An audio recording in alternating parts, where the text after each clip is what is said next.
Tikulandireni programu ina, programu ya Luntha exclusive, nthawi yomwe timakubweretserani adindo osiyanasiyana. Adindo amenewa ndochokera ku boma, otsutsa boma, komanso mabungwe omwe siya boma, angakhalenso amalawi eni yake. Masabata apitawa tinaliso pompano kucheza ndi lawyer Alexious Kamangila. Mkulu ameneyu ndi amene anabweretsa poyera kugulitsidwa kwa hotela ija ya Amaris ya mu mzinda wa Luntha. Tinacheza naye pompano pa Luntha television kumva maganizo wake. Anachulaponso mawina awena amene akuwaganizira kuti akukhudzidwa ndi nkhani imeneyo. Leronso tili ndi Alexious Kamangila, tikufuna tipitirize pomwe tinalekezera nthawi imeneyo. Ine ndi Bridget Mwanoka, ndikupempheni kuti tikhale limodzi mu programu ya lero ya Luntha exclusive. Kanso muli bwanji? Tili bwino kai no muli bwanji? Yayi ifenso tili bwino. Papitabe ndithu timasabata chichezereni inu ndi ine. Ndati yayi kanso abwereso pano chifukwa zambiri zachitika. Ayi aloya ali okondwera kuti mwatita naso. Tiyambire nkhani ya 68 billion yomwe inuyo mukuwapanga accuse amalondera kunena kuti adalandira kuchokera kwa Apostle Kawinga. Nkhani imeneyi muli ndi umboni onena kuti amalondera landiradi ndalama imeneyi? Zimwe kwambiri chifukwa cha funso lanu la chindunji kapena lolunjika. Kalata yanga imene ndalemba ku ACB udandaula pa mchitidwe wa amalondera ndalemba kunena kuti abambo amene analandira 65 million Malawi kwacha. Ndipo ngati ndalemba Malawi Anti-Corruption Bureau ndikusonyeza I couldn't have seen, you know, ngati ndafika mpaka kuza ICB zikusonyeza kunena kuti ndachilimika komanso ndazidali. Komanso chachikulu nchonena unena kuti pamene zomwe ndikuziwa ineyo nzochepa chabe, koma bungwe la lofufuza katangale ndi ziphuphu lindi akadaulo komanso timayipasa ndalama zathu za msongo kuti azifufuza zimene. So iwo apeza zambiri. Ningofuna kungokuza kuti it's just what I've shared is just a tip, you know, but there is so much that will be uncovered. We are already seeing so many coming out, but let me stop there in pamene pafunso wanu ndilekerepo. Koma tikanalibe pafunso lomwelo chinakupangitsani kuti mubwerepo oyera kunena kuti amalondera alandira ndalama zimenezi ndi chani? Nchonena kuti pamene ndinapeza information imeneyi ndinayibweresa paku oyera, and kuibweresa poyera ndinayibweresa immediately when the information came to me, and when I was convinced kuti baba Stephen Mulondera alandira 65 million. Ndipo ndinayika pa Facebook page panga kunena kuti ababa Malondera alandira ndipo atenga ndalama kwa awa anapita ku nyumba kwa abambo awa. At that time, if we had a serious country, tinakhaza kuti ndi dziko la serious, dziko lonena kuti timafuna kusintha zinthu, even tinakhala ndi atolankhani oziwa ntchito zawo amayenera kuwatenga amalondera aja kuti tayankhani apo. Kodi munalandira ndalama yakanena ayi? Kodi munapita ku nyumba kwa abambo awa amachita kuti Apostle Clifford Kawinga? Kuchitika kuma dziko lathu ndife anthu athu osikudziwa kuti kanyimbi amene adatiphunzitsirayo ndi wamtundu wanji. Nchabwino ndiye mwanena kuti muli ndi umboni. Mwina mungotitengerako mbuyo chabe ndikukumbukira mwafotokozanso apa kunena kuti uthenga umenewu munayika pa tsamba lanu la mchezo. Mwina transaction imeneyi inachitika liti komanso kuti? Yeah, so my details ndifake ndakadandala ku ACB. Ndifake ndakanena ku ACB for zimene mukufunsa zone zimene zikuena mu court tsopano. Ndingaperekera umboni. Fa ndikaperekera umbonitu mu court. Nkhani imene sikutithira mmalere. Faina kuona ngati kuti zimene zithira basi ena ake kuyankha pa social media ine zinatere tikafotokoza zonsezo mu court. So sindingapite beyond that. Chifukwa ndikuti ndikhala ndikuvutitsa mlandu kapena ndikuwapasa ntchito ma prosecutor amene adapite ku court ndaka bambo amulondera sinewa ine ndingokhala ukayikira umboni boma liatengera ku court so anthu amene ajawo maloya aja ali ndi amakhala ndi strategy they are theory to prosecute a case ndine pamene ndikuyankha nkhani iyi ndikuyenda kuyankha mochenjera kuti ndisasokonezere kapena ndisapase ntchito yayikulu anyamata amene azibambo amene azipita ndi nkhani imeneyi kuti amene wawa abambo amulondera alandire chilango chawo pa kulandira kwawo kwa 65 million. Tikanalibe pa nkhani yokhudza malondera omwewa pa 7 April chaka chino analembaso nawonso pa tsamba la mchezo lawo kuyika konso ma screenshot kuti inu ndiwo mwakhala mukuyankhulana izi ndizoona amalondera ndine takhakuyankhulana ngakhale tikamaliza interview ine ndikhoza kuwayimbira ndipo akuyenda kuyankha foni yanga chifukwa kuti ndi public officer not only is an MP kumano ndi chairman wa committee imene yofunikira ku Malawi and investigation imene akupanga yewaje inquiry imene akupanga imene that doing an inquiry chifukwa cha ine chifukwa ine ndabwera poyera kunena kuti pakuchitika zakuti they don't want to kuvomereza zimene zozo koma hata kukana kuvomereza koma ma facts are there and the facts are very stubborn you know chilungamo chimakakamira ndipo chimakukakamira anthu amene ajawo ma MP committee yawo bambo mlondera ndi committee yawo akupanga inquiry chifukwa ine ndabwera poyera atuzauza Malawi kuti chikuchitika ndi chakuti sono lero ndisanduke oyipa kuti ndikuwayimbira amulondera ndikuti ndikuwayimbira kumene ndipo amalondera ndipo today ndi ufulu ndipo ndi actually not only ufulu koma udindo owayimbira bambo malondera ndikodabwa kuti wayimbira ababa Stephen Mulondera ndi chivuto chifukwa iwo ananenaso so many times repeatedly tikuyitana anthu nonse ma experts atithandize bwerani muti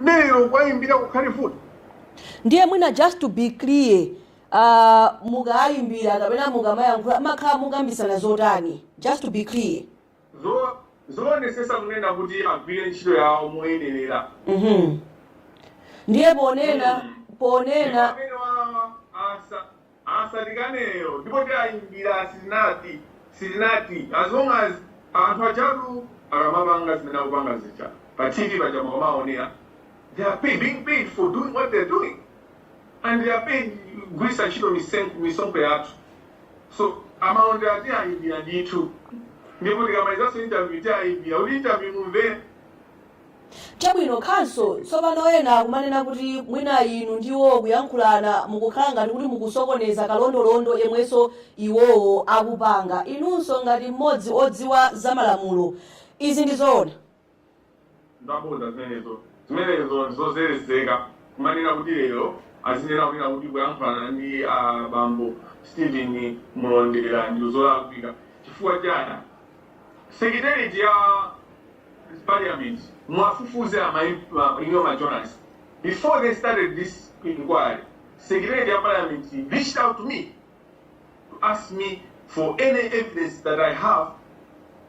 Stepani kuti mwabiza kuti tasinta chifukwa zinthu simazilemba mchizungu ndezimabwiza kuti zakhala mutu mu chizungu anandiyimbira secretary ya Parliament kutilembera ku WhatsApp kundiuza kunena kuti kufuna tiyambe inquiry ndiye inuyo ngati whistleblower tumutigayire information iliyonse imwe inayo gaira zimachani kuti zima information evidence umboni wonse umene inawo pazimene inayankhula pasamba la mchezo asekretary ya Parliament ngati ndikuwanamizira anene agane so ngati inquiry isanayambe anakwera kwa ine kuti ndiyapase umboni so pano lero kukhale kovuta kunena kuti ndikuwapanga reach out to amene manena baba Stephen Mulondera tikoti tizingona ali baba Stephen because pamene zina awo limandivuta ndaziwa kumene by the way ndaziwa kumene kuzera atakhala deputy minister mboma la achakwera komanso youth director wa chipani cha NCP iwowa sanga manene kunena kuti kuluta akamena kugwiritsa ntchito communication yaine ndiwo ngati kuti weaponizing it against the complaint chimene angachita pamundachita nzeru ndikuwokonzekera kuti akaziteteza bwanji akawamukhozi chifukwa zimene akupanga akuzipaka ineyo kuyankhulana ndi baba Stephen it's not an issue ndipo sizolakwika. In fact I should be praised. In fact amene akunditeteza zimene akupanga zikuoneka kusavuka munthu ujaku akuonesa kusavuka is just proving maisho chifukwa nyani kodi komiti ija imapanga operate payokha ikufunika Malawi ayithandizeka ikufunika Malawi apase information. So now pamene akuda kupitiriza kupanga investigation kumanga uloda Kamangila mandimbira phone anwena ayimbira phone anwena abwera payoka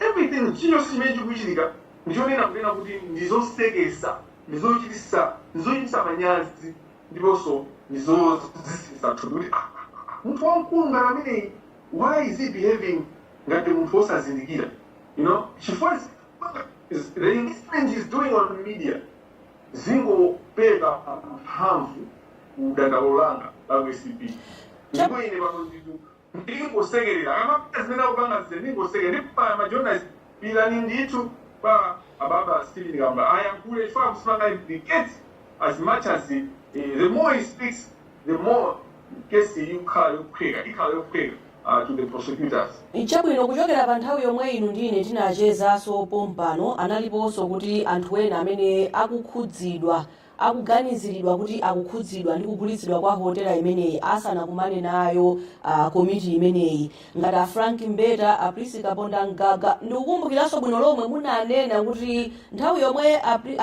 Frank Mbeta akakumane ndi komiti imeneyi muli tcheru kufuna kuona kuti akhala akucheza zotani. Ndinokhutira ndi zotsatira zomwe zinachitika pakalondolondo ameneyu especially kukumana ndi Frank Mbeta, Aprisi Kaponda Ngaga ndi anthu ena amene anabwera inu ndine titacheza kale. Kuyambira ntonena kuti kafukufuku ameneyi wachitika monyazisa Amalawi akutitenga Amalawi ngati anthu opanda nzeru. Chifukwa chani ndi akula zinthu zitatu ndinakankhula zambiri koma sikuti ndi tsiku lonse ayi. Toyambirira ndilo kuti amene mukupanga kafukufuku mumayenera kuti mugunde madera onse amene kafukufuku aja akukhuza. So problem yambirira ndionena kuti komiti iyi yakanika because zikumbuzana baba mulondera apa anapanga present report kuti report is ready. That's why the report was on a paper because the report was ready. So I'm speaking in that context kuti anthu aja komiti yawo takhala pansi anafira kuti akonzeka kuti anene zotsatira za zomwe kafukufuku wawo. Koma kafukufuku wawo anakatuluka bwanji pamene mbali zina zokhuza ripoti iyo kuti information ichuluke yonse panalibepo. One, Kolini Zamba. Chifukwa chani anthuwa kachiwiri Kolini Zamba akukanika kupita ku Parliament akayitanidwa. Kolini Zamba ndi munthu amene wakhuzidwa ndi katangale wambiri boma limene lathalira zimene kuthandiza zonena kuti ndi ndalama zambiri ititales. So it means kuti akukwanitsa kukhazika chete chilungamo paja amanena kuti ndimaonena kuti chilungamo pamene pali ndalama chilungamo chimakhala. Koma panopa ndi nthawi yonena kuti Malawi uja akusintha ndipo asintha sizitengera kuti ndalama zingati anthu muzilandira chilungamo chanu because pamakhala nthawi imene zinthu zimasintha no longer business as usual, and that's where we're going. That's why you are seeing anthu akubalalika chifukwa they don't expect Malawi to be like this. Kani ya American hotel bwezi anthu titangokamba pa social media bwezi data so palibe inquiry koma pachitika inquiry chifukwa chani Malawi akusintha. And inquiry inakatha ngochitika ndikupereka report kosapanga hold anyone account apo. And then people move on. But why is it good we are saying no? Pachitike a proper inquiry. We should kufuna za zongoti paka mafuta pa milomo. Nyama akuja ali ma MP omweyo. we don't want that. Now, the first point in manena, fundo yambia in manena, ndionena kuti anthu onse amene akupenera kufusidwa mafunso kapena kuthandizira kuti chilungamo chioneke akuyenera kupanga appeal. So ndakamba za Colinism, ndakamba za wina Magras, Collins Magras. Mr. Collins Magras is the orchestrator. He is the bridge of all this corruption. There are many anayamba umbava umene prime imene MCB jari mboma. Magras akaugira nchino ndipo malaja kwe. Now he is also the link ndipo mala GBB before you agenda GBB. So he was the one that said after but deal with, you know, I have got evidence of Mr. Collins Magras kumakumana ndi Yusuf Shiraz Yusuf munwage wa hotel Amaris Hotel. This is he was kidding. Inu mukakumbukira buno bwino iniyo atula nkhani pana chuka nkhani yonena kunena kuti Collins asanka kukhala Reserve Bank of Malawi governor. All that time it was them spread the information manager. Why? They wanted Shiraz Yusuf to trust Magras to deal with him so that Peter Gayanga Juma Malawi, the governor, what is it? Magras. And you know the influence that Magras has in DPP, Ngadi Mujiban. Osadi Muboba, Gumanchiban. Jandamina chair or manifesto ya DPP. So he critical and I'm the authority. We a finance minister Manamvega. Manamvega, you can't have Amaris Hotel deal without Manamvega.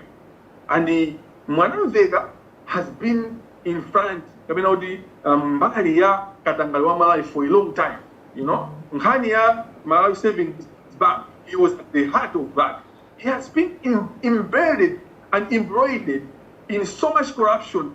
You wonder, Peter Arthur Peter Mutali kama unamujani chama na Vega mene mulibe anthu ena kodi kilibe anthu aminanga invest chuma cha zikula mala apart from wakatangayo Mwanamvega mbava Mwanamvega ni mbava, and I can say that without regret and without fear of contradiction. Now muntu ina amena kuita ni critical Oguri Hotel. How can you do an investigation of a sale or sapezeka kuti ubezeka kuti munthu amene ogulisa chinthu chimene mukunena kuti chagulisidwa modula kapena kuti mokwera kwambiri kuposera mtengo wake munthu yosabwera. What are you talking about? Like which world are you living in? So that is one aspect where you cannot, and then ngati tukamba kunena kuti pamene papa kuone ngati pali katangali pali kuba pali umbava kuba mwanseri, then there should be enablers of that theft, which achina Karim Mwasa Karim, why don't the committee invite Karim and his dealings, you know, my account sage mina naendera Karim and Riz Yusuf. I can go on and on how the inquiry is ndisewero chabe angopanga sewero ngati lisimachitika kuti singooneka kuti akupanga bukanthu kumasa kupanga wanu. So pamene mandangofuluzani ndi mbali imodzi sinafike sokuzani kuti the actual inquiry zimene zimavuta njani koma mukuoneka kuti mukufuna china chake mutuluse. Over to you, madam. Chabwino ndimafuna kumvetsetsa kunena kuti you were looking forward mkumano wa pakati pa Paki komanso Frank Mbeta pakutha pa zokumana zawo a Frank Mbeta tiyambira a Frank Mbeta ndinokhutira ndi mmene mkumano wawo uja unayendera. A Frank Mbeta anatetezedwa kwambiri muona mukaonera nonse kunena kuti mafuso amene amafusidwa anayi mafuso achibwana zomba chanchani ma-MP wa kuzomba oyambirira amene anafusa wachizimaya anafusa kunena kuti kodi munakhala liti atone cheno kuti nkhani ya Amaris Hotel munayiziwa liti kapena inayamba liti. Mafuso awiri amene anafusa mafuso atulo kwambiri. Vuwa honorable Vuwa ananena unena ina atone cheno kodi panali meeting imene yachitika musana khalepo in 2024 kodi muli ndi ma minutes ankhani metso. It was a waste of time. half or 3/4 of that engagement was a waste of time. Now, let me take you to substantive issues. Frank Mbeda, zimene anayankha kuti mafusa amene amafusa anali ophweka, anali osalemerera, anayankha zinthu zozedezeka. Chifukwa chani? One, zimene anayankha Frank Mbeda anayankha kunena kuti ineyo zimene ndinanena zimene kutengera ndi zimene ACB inayankhula kapenanso zimene Reserve Bank inayankhula. As Attorney General, you get information from ACB and then from Reserve Bank of Malawi, and then you, as Attorney General, you decide and you act based on your analysis. You don't just take what ACB has said and then you move it. And why is he Attorney General? Fwaja ni aluolangiza boma bazama la mulo. Ngati angotenga zimene ACB anena and kutenga ndikupanga move yeyo. China chimene chinali chodabwisa. Frank Mbeda sana kanena kuti there was a contradiction actually kunena kuti ine ndimango mvera zimene my expert anena ifine za financing ntchito yanga siyolangiza pazachuma kapena pa financial soundness of a transaction. Yet we have a letter, you know, not really letter yonena kunena kuti inuyo my trustees musabange don't do this should not continue. There's a letter. In fact, in 2024, my trustees, the board of my trustees, and then naso nena kuti is transaction is going to kupanga pamene niko inalivuka jiwija. So there was a contradiction in Frank Mbeda's presentation. Kunena kuti ineyo ndinango ndinkango tenga zimene anthu ana ankanena amene amaziwa zituzi. Pamene he actually ignored what, and then we're still nowhere only people asked the question. He said, mukulangiza kwanu munawuza anthu aja kuti mukapanga clear these things, you should deal with them. You do not say you may deal with them. That was very critical. It's the heart of the mind of the Attorney General. Attorney General anali key player in the transaction.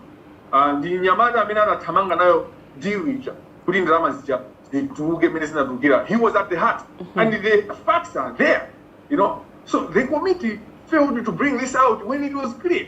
Now, go in this point, Frank Mbeda, Chazia asked Frank, Mbeda, iniyo mukafuna kumangidwa, ndipo munakatenga injunction. What amafuna kumanganishwa jani? Frank Mbeda said, that is the Alexious Kamangila discussions. What was Frank Mbeda saying in that words? So people, they can't say ziko sina zio uli Frank Mbeda amanena ujani. Frank Mbeda amanena unyaundi zimene fuso imene wako pasa ndi Alexious Kamangila. How did Frank Mbeda knew that I had given the committee questions? So zilibambambanda zomwe zikuchitikazi mulungu akuwulusa china chilichonse. Baba Mulondera had already spoken to Frank Mbeda. One or two MPs within the committee had already talked to Mbeda the questions that I had advised the committee. I'm proud. There's no shyness in providing the questions to the committee. Now let me explain. Today, Baba Mulondera, Steve, akunena kuti mafusa amene anatipasa Alexious anala person. Just an example kuti fuso limene anafusa Jazia. The purpose of that question is to establish the character of the witness. And that is very critical. There's nothing personal about that. That's the public duty. When you are pusa mafuso mboni, mumaenea muntu usa muntu ucha kumuonesa kuti character yake ndiyoda. Ani mutaziwe kuna kuti tukuziwa kuti character yako ndiyoda. Kuti akuba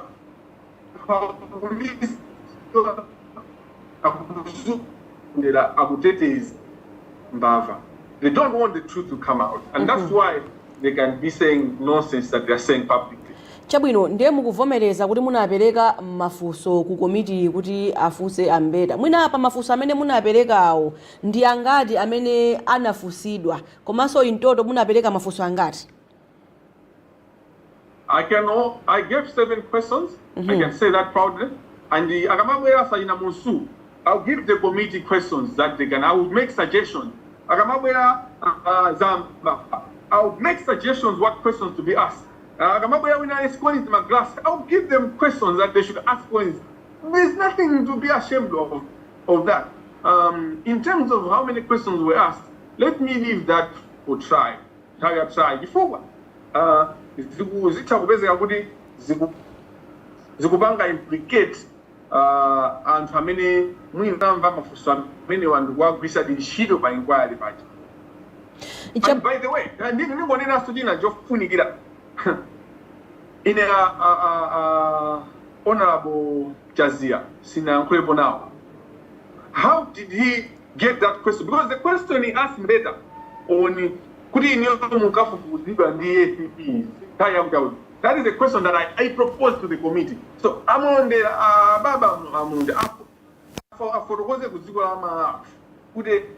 how did Jazia, why did Jazia get that question? Because I don't even have phone number ya Honorable Jazia. Chabwino mukuonera Luntha exclusive pompano pa Luntha television tikucheza ndi lawyer Alexious Kamangila. Mukudziwa inu bwino lomwe kuti nkhani yakugulitsidwa kwa Amaris Hotel anayitumphula kuyibweretsa poyera ndiwo mwazina tikufuna kuti timve kuchokera kwa iwowo kuchokera pa nthawi imene tinacheza nawo zokhudzana ndi hotela imene kufikira pano kuti ndiwokhutira ndi zomwe zikuchitika pajatu kuli komiti ya nyumba ya malamulo Public Accounts Committee yomwe inasankhidwa kuti ichite kafukufuku wa nkhani imeneyi. Tipitirirabe ndi programu iyi.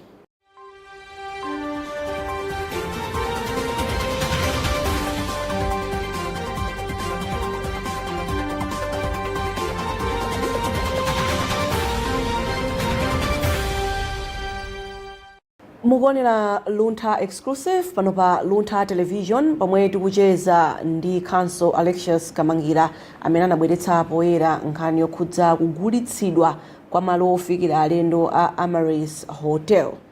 Counsel, tibwerabe ku kalata yomwe mwalembera IACB kupanga accuse kuti amalondera analandira ndalama.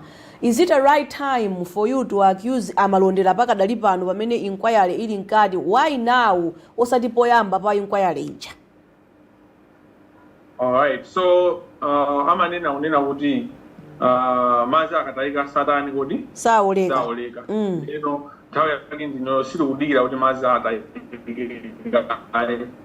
kena kono tizinga papoti chipoti so period imene munthu malina wapanga ripoti ukapanga concrete katanga ziphuphu itika kamene zili close to happen. So it was also, I'm also obligated by law to report within a certain period of time. Okay. Mwachangu changu ndikakhala kuti ndapeza umbano wokwanira woonesa unena kuti ziphuphu zikuchitika. So it was the perfect time actually. All right, so pa 8 April mwezi uno tingotero komiti imene yapatsidwanso mwezi kuti imalize kapena kuti imalizitse. Munafotokozapo kunena kuti amalondera anabwera kunena kuti report lililede pamene anthu ena sanakumane nawo, koma awapatsanso mwezi kuti apange finalize china chilichonse ndikubweretsa report lotha kale. Mukuyembekezera zotani tsopano kuti awonjezeredwa masiku? Yes. Nzosekesa chifukwa nazo kuti kwa anaonesa kuti akonzeka afuna apange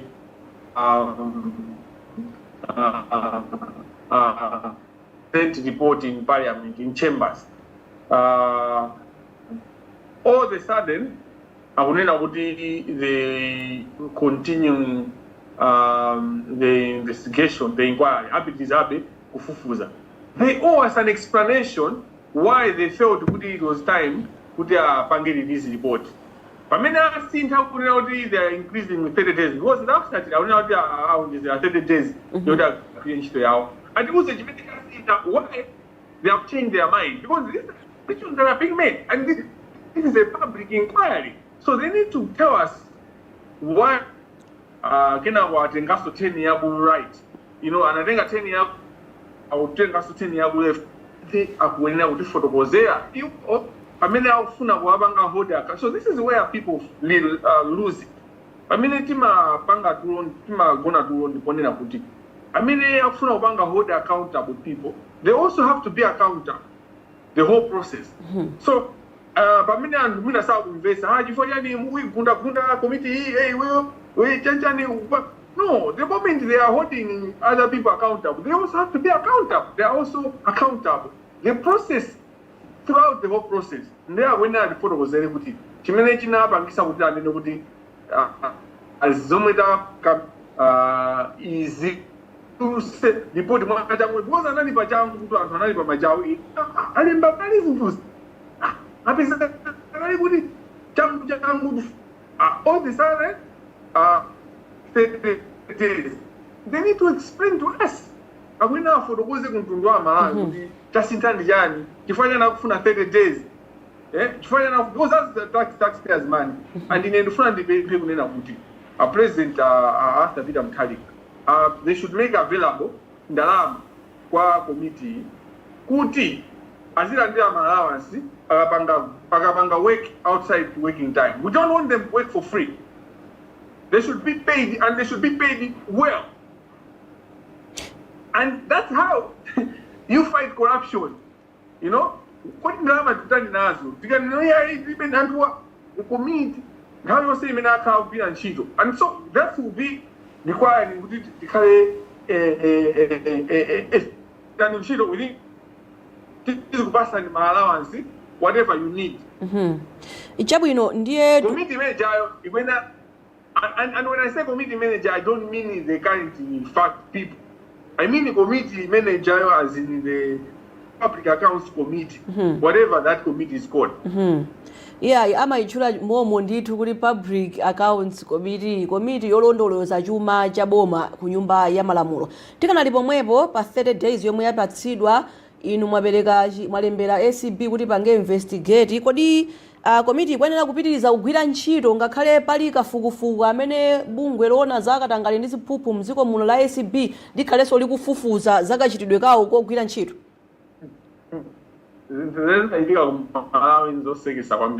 Before ngati committee ikuchedwa public accounts committee, the key issue there is accountability. Now committee imene ikuganizidwa kapena kuti imene ikusumidwa kapena imene ikunenezedwa kuti ikukuzidwa ndi katangale ndi tisi abanji committee imeneyo ipitirire kumafufuza ena amene samafuna sopanga zakatangale. You know, we are fine. I don't think kuti ku parliament kuchakulibe anthu ena amene angabwere because and anthu ena asuti ayamba pa ntete apitiriza ntchito imene anthu ena akugwira and there's an institutional memory within the committee which is the secretariat. So you have if these people are compromised, what you need to do, clear. These people should clear themselves first. There should be a clear process where they are clearing. The Speaker of the House is lacking leadership capacities.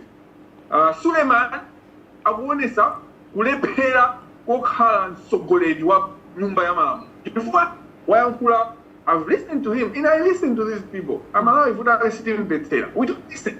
2 days ago, if not a day ago, Parliamentary committee itukuziwa bila nshilo zatu njani dibe nazo vuto koma idati auzani na kuti ndapempha Minister of Finance kuti atipase support yokwanira ayipase committee support yokwanira kapena Minister of Finance but Minister of Finance is an accused person in this case. He's an interested party.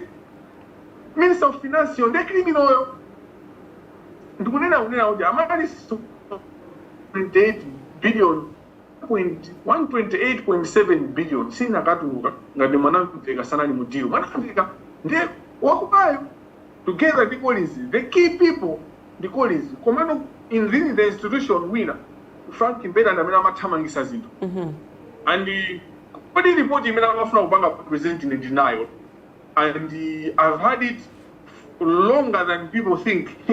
Pamene maondera manena kuti manuza kuti nimpase report. I have the report. You know, report mungaiona muipeza ifa akutumizira nani fine and itumizira anthu ena kuti anthu ena kuti unena kuti anthu awa ayipeza bwanji report anoti siwoti sondoti unganena kuti andi ma connections okuti report akwena khandi anditumizira report iyo. You find kuti munthu amene akupangidwa kuti report imene imafuna kupangidwa because they wanted to release a report anali atakonzeka ndikuti report inayi italembedwa, so the report is there. It's a shadow report. See, and akamapanga ma elections amene ali shadow MP Jiranga Shadow mene munalukira maoni kuti Jiranga Shadow, may he rest in peace Honorable Kazombo. But the point is shadow report yawe, the draft report seems to implicate the ACP director. Now, I'm not going to warn. Finance men that kind of ACP director is public knowledge. So, in terms of this, and that kind of know. Kuyambi akala lunjika oni ACB acting ACB director. Ngakale nzanga waineyo pa nkhani yo ya whistleblowing kapena yo kamba zinthu zoya kuika pa Facebook Ojizani Kenan has a couple of times indicated unena kuti ACB director wina achosedwe acting ACB director, and I've publicly said on what basis they want ACB director being removed over the Amaris Hotel, because what is the mistake? So the ACB director erred, another mistake. What was the mistake that he did? He was passive. He watched whatever was going on. And now in my analysis, and I've analyzed the number of money I demand. At that time, how long had it been? Had he been the ACB director? Mina 3 months, mina 4 months, mina 5 months. DPP Yakabuman Haria Italiban. So you can tell within a few months, mina 2-3 months, that's when he was facing this scenario. One would feel more facing obviously, he was learning on the job. You know, he was learning on the job, but also he didn't know what is in command. Before he knows it, Amara Society attack. Attack get here, but could the Amara Society Magalada? Amona Kudi Frank Mbeta was clean? No. Como Frank Mbeta is more dear to the cartel. Okay. Frank Mbeta is loved and protected by the cartel. So, in who Segrani Masa Malawi, Kunina Buti, Vudo, Lome, Lilipo, Oni, Mr. Chambers. Mr. Chambers is not a child of the cartel. He doesn't toe the line of the cartel. He might have his weaknesses. He's still a good guy. And these are focus are Ninapanga challenge Kunina, the point Dumboni, Budi Chambers one, the Apunam, Akania Malis Hotel. Some lawyer, my good Amapanga is that a lawyer Malis Hotel. You can't be a lawyer Malis Hotel without an email, without a contract. Show you that. So, on what basis are you recommending? So, I want a shadow report. You want to recommend to Abangule investigate and Abangule who implicated in the structure. I mean, Minister of Justice Minima Bangida operate the Chambers. In Beda, Mungo just check the role of Donald James. Report here in early report, the cartel was happy. Why was the cartel happy with this report? Report in many, not only was it protecting it, Simaite Desaja, Imapangaso, getting rid of the ACP director, Amene, Sari, Child, Gabenau Sapanga told the line in Yakatel. And the other thing is, you know, could my interview, I mean, on who should be the ACP director. So the report in Mabangida Rashi, would he disqualify Chambers? That's what was going on. And he isn't Zodaman winner was Diwa, and as I was saying, but it is Opusisana Banuba, he just started with Pambalamban. Amafuna Gutamangisa, Wesa report, if what Amafuna Chambers should be disqualified. In I'm challenging Malayans. Give Chambers even a 1 year. Mumpasi Jaga, Just give Chambers 1 year as SCP director and judge him with the other SCP directors, then you will see the difference. Chabwino mukufotokoza mwanu mafotokozaso council kunena kuti amene wakupatsani report sikuti mwachita kuvutikana naye kuti munthu onena kuti olo ifeso atola nkhani itipeza. Mwankhulupirira bwanji munthu ameneyi chifukwa mwanena kale kuti si munthu onena kuti tito double amene yuso ndamene ndipatsa report ndiye mwamukhulupirira bwanji kuti report ilo ndilenileni lomwe baba kapena kuti committee ya park imafuna kupanga present ku nyumba ya malamulo? Munthu amene wandipatsa report ndi member of the committee. Koma ndi member of the committee amene analiso naye pali kunena kuti Chambers achoke. So ndi munthu oti andikayikisa kuti munthu uyuyo ndamene wandipatsa report imeneyi. But also the other point imene manena pene baba anthu wamba anditumizira mu report ni anthu onena kuti they don't have connection. So report yosina ndi kwa munthu mmodzi. Report nayo anandipatsa member of the committee amene singamunene ndipo palibe amene angaziwe. Ndi njira yanga imene anthu amandipangira communicate and people will not trace. I will not disclose their honesty for God.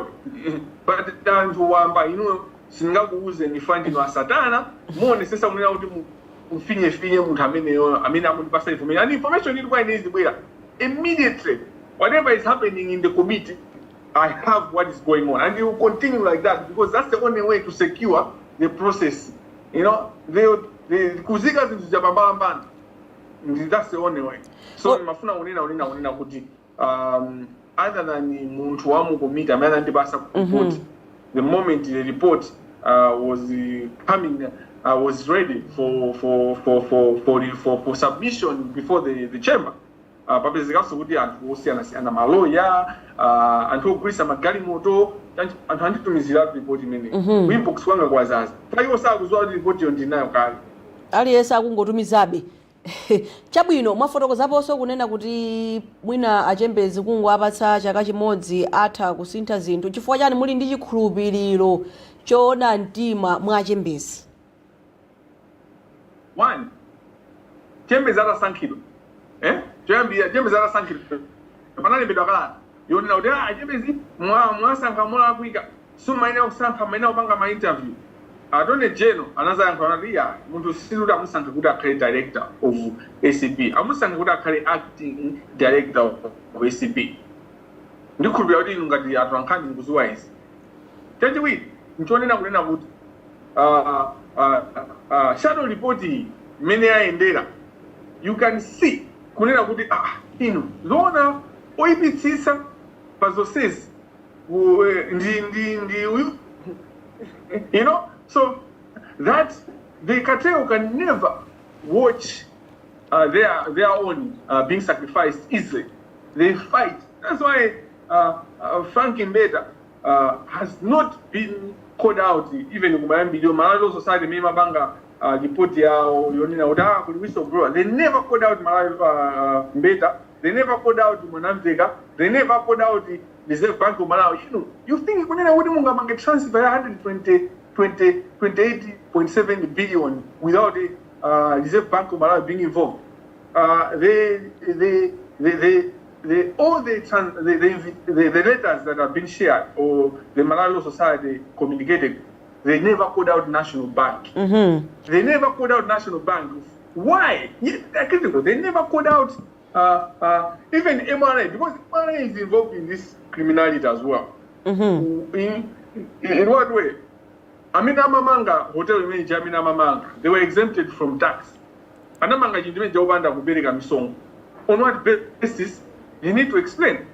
How you been a cow business? If you are this, my own energy will not have profitable. My wife Java present the loss, and so they were not some Mabanga Dimadian, some Abedega Mungole Zauza Bank, Fajin Janaji Mangaspa Mungole. So we are presenting Kudi the Amubanga Malosi, Vijoli Joda Samabereja, Mongole Zija, Zmene Anadenga, Uda Mangi to speech. The Nino Ababa is also being sold to us to just 30 billion to Greece 120 billion. Chabwino ndiye kalata yanu ya SCB ukakhala kuti umboni omwe mwapereka uja sizinaende in your favor mulokonzeka kutsatira malamulo. Yeah, ndijonena unena kuti kudandaula kuti ndikuona unena kuti apa pachitika katangale. Boma litandi kufufuza ka even mkhanija kupita ku court ndikupeza mjwa osalapa sikuti ndikuti wewe walapa in yourself amino wa bank complaint. So even amabamba amonde atazapezeka kunena kuti boma la banga investigation lao kamena court la banga investigation lao court kandi court la corruption la corrupt court ka court imene lisali corrupt free because that is so up. That does not put a burden on me kuti ndekuti ine ndikuena kuyankha mlandu ndeza chambazo zimenezo kana. The thing is nzimai kamena mwana munthu wa mai akakanda ndaula ku police kunena kuti nzibambo wandigwirira akapeza kumapito kwake kunena kuti munthu uja ndosalapa amamangidwa nzimai. Do they sue the woman? They don't. Boma la tengapo anthu angati kuaganizira kunena kuti ndolapa kupita pa court ukapeza anthu aja solapa boma lima so when it comes to fighting corruption ipamene anthu amafuna kuika mabari ya osiyana sahiya ndeno apapazi kazapeza kuti munthu solapa ndeno moyo umayenda choncho kumene kaya munthu umatha kupeza kuti system malo moti ifufuze kuno mwina sinafufuze mokwanira uzapeza kuti munthu wapeza ndosalapa not because munthu ndosalapa koma system yakanika kubwesa zinthu poyera monga mene mukuonera kunena kuti katero iyi is going to fight and is fighting isikugona usiku ndosana. For example the richest people in Malawi akumakumana kumapanga misonkhano to discuss Kamangila. Where are you journalists? Those are things that you should bring out. What is going on? Chabwino komano if your claims are proven mukuyembekezera action yotani? Ndi mmene zimakhalira wina aliyense akapita pa court akapezekera olapa izikuyenera kuyendera mmene mala wina aliyense akapezekera olapa kuti zimakhala modani kuti akuyenera kumangidwa udindo wawo ngati MP ukuyenera kutha komanso akuyenera kubweza tindalama timene analandirato akuyenera abweze ndithu. Then ndikuyembekeza zoterozo komanso ndikuyembekeza kunena kuti chachikulu tu pa nkhani yonse I want 128.7 billion ibwerere ku fund komanso tikonze komanso kuti kaya ndi anthu amene ali odi regime ya mapension azilandira pension yawo akapanga retire within 3 months akachedwa kwa 3 years 6 years asana ndiye ndalama zawo akapuma. Anthu amene agwira ntchito mboma atumikira dziko lawo azipereka. So we need to respect them, to dignify their service. Finally, now the civil service, the service is a service. So you should honor people for their service. Tukwenda kuwapanga chonchi, wapanga sairuti. Tikapanga sairuti, wapasa pension yao, ndalama zao za kupuma, munthawi yake, osati mulipana amwalire, ana keso ndikuzapeza ulipana kugula, akupanga pension. We are a sad nation. Chabwino komanso kutsatira chifukwa ukangolengeza kuti 6 koloko ndibwera live chinamtindi cha wanthu chimakhala chikuyembekeza ndiye ena nkumanena kuti panoba wachulutsa zochita, you are not focused to zinthu zomwe zili zowapindulira Amalawi. Lero ulemba iye ayipeshe sina madingo, iye ayimawa zeze, tsiku linalo Ayuba James akuti sukukhazikika pa zinthu zomwe zingapindulira Amalawi ngati nkhani imene ya Alexious yomwe ibweretsa poyera.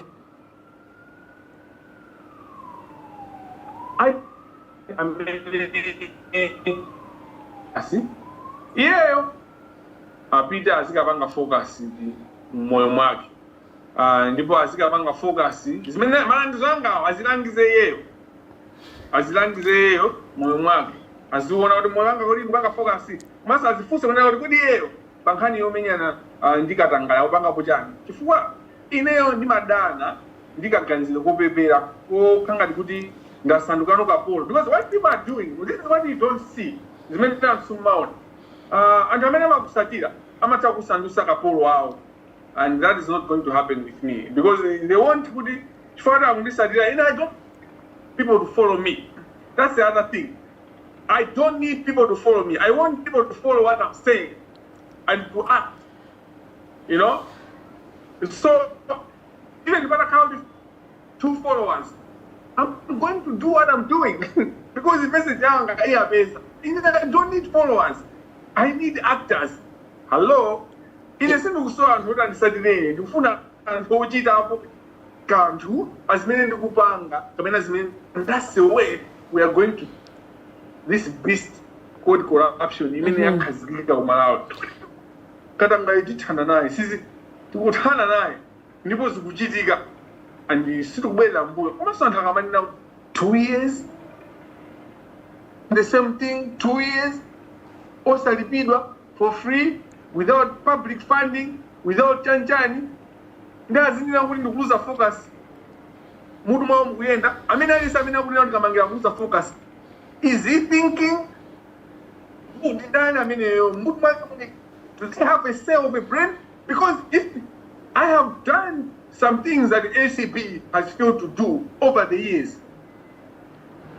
So when they say we need to lose the focus, in your Adwanghani, you are feeling the fight against corruption.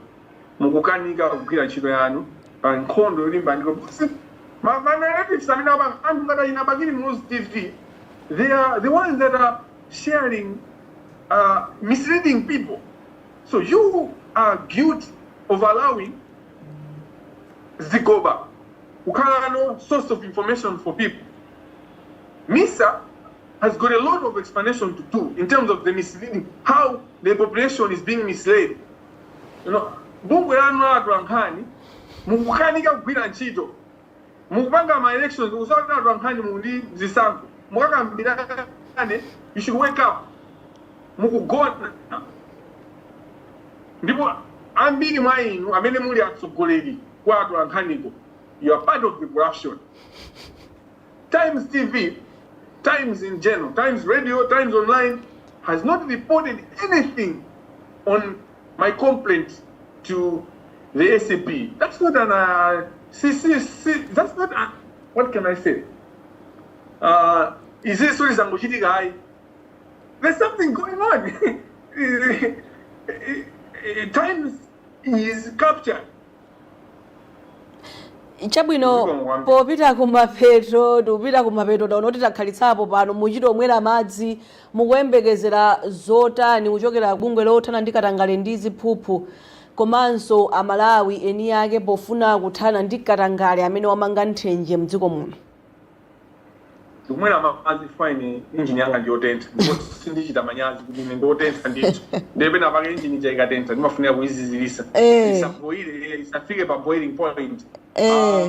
Kulembekeza kunena kuti ACB igwira ntchito yake ifuza nkhani maokadaolo nkhani ikuphweka kwambiri chifukwa umboni ulipo waukulu amagalasi ndi anzawo amakatulusa 5.5 billion ku National Bank.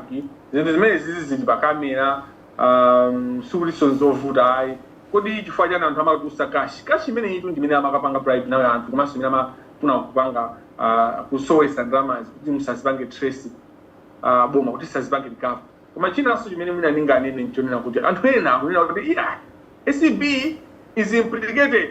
ACB yo nayonso inali ikufufuzidwa inapita pa inquiry akuluakulu kuti tonse tinali pa TV ya ku Parliament pamene atawafufuza pale akomiti anatumaso ACB aja kuti apitirize kupanga investigating nkhani ya malvis bese kuti inali komiti yomwe imene apanga sanction kunali na ACB mubwere now that you have this information. The ACB director, acting director Mr. Gabriel Chembe said, now that we have this information and everything, we're going back to now treat this Amalis hotel issue ngati nkhani yoti yakatangale ndipo tikwera kuifufuza ndipo after 2-3 weeks anabwera ndi report yawo imene ino inazaonesa kuti anakatenga ndalama 5.5 billion. Today Kamangila wapanga complaint about corruption with the committee. Then akaudia then ECB olipanga manje investigate pamene mabanki na investigate. In the first place you told these people to investigate despite them also being investigated. Yes, who should guard the guard? You know, amene awena kulondera mulonda ndi ndani anyake amalawi ifeyo tikwena tilole ECB ipange ntchito koma ikamapanga ntchito ECB ikamafufuza ifeyo tikwasiya kuti ECB ndamene tonse tisegule maso ndipo tiziona kuti ntchito tikwenda bwanji. That's how you hold institutions accountable. But it school iyi siyithayi yamaneta Alexious it's not just pride. People think it's pride. Telling you people who understand who take grand maso nina kuti tukwena kupanga justice kana ndikatangali poteka we should stop wasting time basi kuvala ma t-shirt olemba kana ndikatangali mukapita vanhu kukoti mupeza mabana alemba mabana this is even is the zimangwani zolemba this is a corruption free. What do we need? Chabwino Khanso takuthokozani kwambiri. Takuthokozani kwambiri. Sokatangali mufuna mundibere nthawi yanga yoti yamfanira malawi. Chabwino wina pambanani ndi. Takhala pano kwa ola imodzi.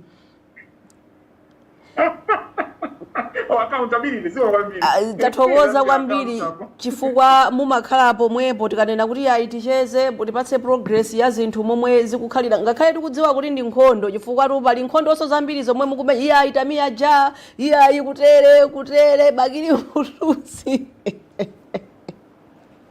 mwaseka Khanso kumbuyo ukatamiya ja kuli achina Ibrahim Swedi kuli achina Gangata kuli achina ndani kuli anthu akulu amene amampanga support mwana kuli achina Ray Jabes money launderers, you know. So when I'm responding to Jamia Ja, sindikupanga respond to Jamia Ja kumbuyo kwa Bagiri News TV muyangani zimene wayamba kuyankhula baba mulondera is speaking the same narrative ya Bagiri TV. So behind those people there is a character. Mafuna sungonena ichi sana tseke kunena kuti Island kunoko anthu okhala ku Island kuno alembera apolisi komanso ku university kumene ndimaphunzira kuti andifufuze ndipo apereka dandaulo ndiligawa pa Facebook kuti anthu aliona anthu watu koma sana zitchule kuti ndi ndani. What it means is anthu akupanga chilichonse chotheka kuti aononge moyo wanga komanso aononge career. Every chance people can find, they can kill me. Kumano, they can't. The work I'm doing, it's the Lord God that is in me. Akuti mukuchita online bullying. Maonado anthu amene amabera Malawi amakhandi entitlement. They are entitled. Akudandaula zongo ayankula amene wakubera Malawi billions. And then simudi yankula bwino. Takuthokozani kwambiri Khanso. Mukupha anthu manzibata chifanya kusowa kwa mankhwala. Mukupha sogolo la chinyamata chifukwa kuti they can't access education. You are killing the generation. Not just killing this, but the future generation. For you kubanda lama. Ndipo sika naona za kuti Kamangila sana kuyankhula ni bwino pa Facebook. Zikoma kwambiri Khanso chifukwa cha nthawi yanu. Nedu ndathokoza ino akatolika nthawi zonse mmanditana ndipo suma pangati tuzimene kuyankhula fama maena andikayankhula pazikamo amadula kuti anthu asamve chilungamo chicha ndiye ndikuthokoza chifukwa kuti mumagwira ntchito yanu mwa eklesia mwatoto moyo. Tikatelenso tafika mwatoto moyo timatero paja. tathokoza khaso tikaterenso ndekuti takwangula zonse zomwe tinakukonzerani mu programu yathu ya lero, programu ya Luntha television. Tikuyenera kuti khaso tiadule chifukwa amakhala ndi zoyankhula zambiri, titakuthana pano mwapezanso kuti akulowa live ali ndi zina zoyankhula. Anena kale kuti wowo anakubadwa otentha ndipo ali pano kumenyera amalawi ufulu wawo, katangale ndi ziphuphu malingana ndi wowo akuti ni wamanga nthenje pakati pathu. Tingobwerezanso kunena kuti maganizo amenewa ndi maganizo a Council Alexious Kamangila amene timacheza nawo mu programu yathu ya lero ya Luntha exclusive. Mudzakhalenso pomwepo nthawi ina yomwe ine Bridget Mwanuka ndidzabwere Luntha exclusive. Mwakoma nonse.